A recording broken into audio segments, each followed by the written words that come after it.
I'm WG and we finally know how save data works. If you want to check it out for yourself, it's under the question mark in the brain tab. But who has the time to read this or to properly understand this gibberish? So how about we make it easy?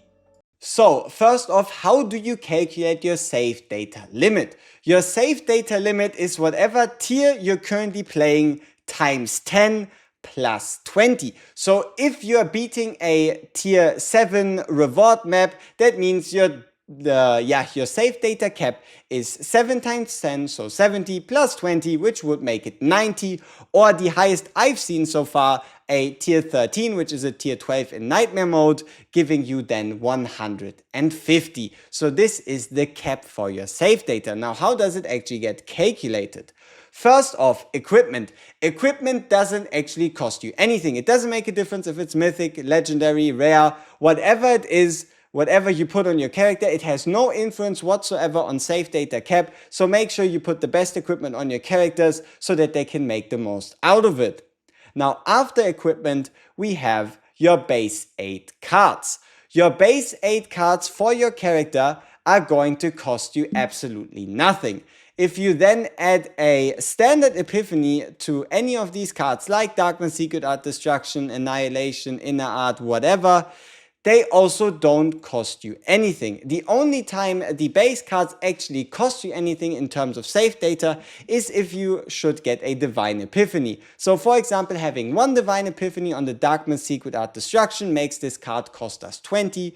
And then if we have another one on, for example, Annihilation, that makes it already costing 40. So that is what you need to know about your starting 8. Doesn't cost you anything so long as it's not a Divine Epiphany.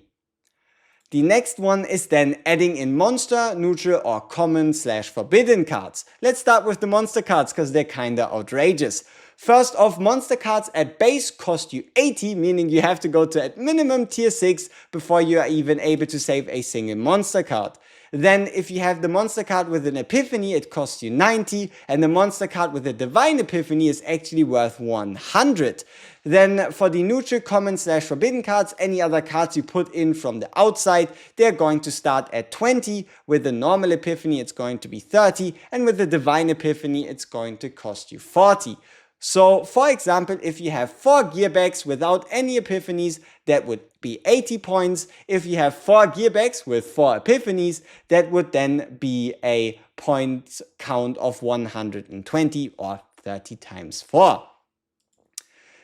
Next up, we have removal. So, removal itself doesn't cost you anything for the first use, 10 for the second, you see it, so on and so forth. The important part here is that if you remove a card of a combatant's 8 standard cards, so the 3 basics and then the 5 special cards, it actually costs an additional 20. Now, what does it actually mean for you? So, first off, let's just do it by a meter. If you remove 1 water arrow, it costs you 20. Remove another water barrier, it's an additional 30 or a total of 50. Remove a second or a third card total, a second water barrier, it costs 50, meaning your total of removing 3 cards is 100. Try to remove a 4th card like Whirlpool and all of a sudden you're at 170, and that is currently impossible to be kept. So that is the concept of card removal.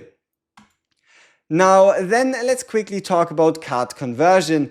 It's a little silly at the moment, but it can actually save you some points in terms of card removal. So if you take a card that is either a starting unique, a neutral card, whatever it is, just so long as it's not a monster card, it is going to cost you 30 to have this card in your deck. 10 for the conversion, 20 for the base version, or I guess 90 for a monster card.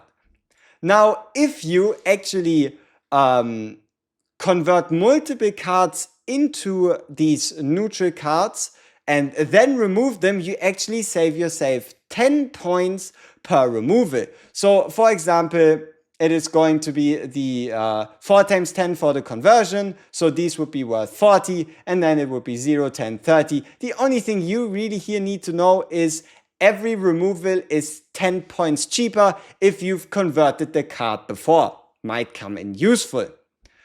Then next up we have the concept of duplication. So on the concept of duplication, the way this works is your first duplication is free, your second duplication costs you 10, and your third duplication costs you 30, making the total cost of duplicating a standard epiphany to 4 copies. So for example, let's think having Darkness Secret Art Annihilation or whatever it is here 4 times actually only cost us 40 points. Now if the base version of the card is a Divine Epiphany, you have to add an additional 20 onto everything, meaning if you want the same Divine card 4 times, it's going to run you 100 points. Now something that's still unconfirmed but potentially interesting is if you copy, or you could say duplicate, a neutral card, it again actually doesn't cost you anything. It only costs you something if it's a Divine Epiphany. So if you for example want more neutral cards, you could for example replicate these neutral cards. And then something that I'm not 100% sure of, but with the copy event, you should actually be able to find yourself a monster card and duplicate that monster card, and that monster card should then actually cost you nothing to be duplicated. But that is not the main part. The main takeaway here is these are the prices so long as you wanted to duplicate a card. It doesn't make a difference if it's the same card or multiple times, or if you duplicate multiple cards all over the place. That is the calculations for the duplications. And then lastly, just as an example, a 4 deck of Divine Epiphany cards is going to be 120, and the reason why it's going to be 120 and not 100 is because the base card itself costs you 20.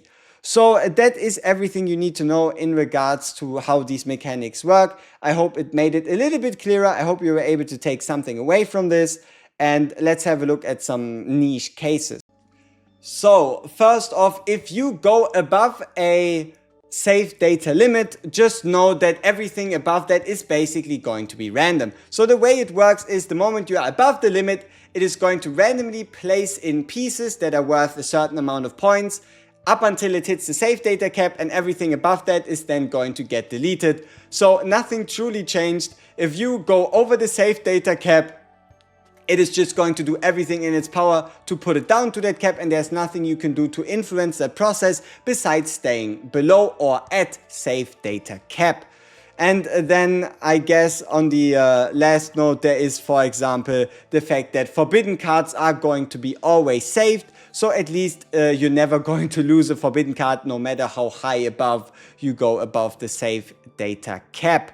So yeah, that is everything we now know about safe data. Let's hope they properly implement it into the game so we don't have to do mental gymnastics every time we play a run. But if it takes them a while, at least you have this video or other videos to go by to figure out how safe data actually gets calculated. It is better than what we had before, which was a complete guessing mess.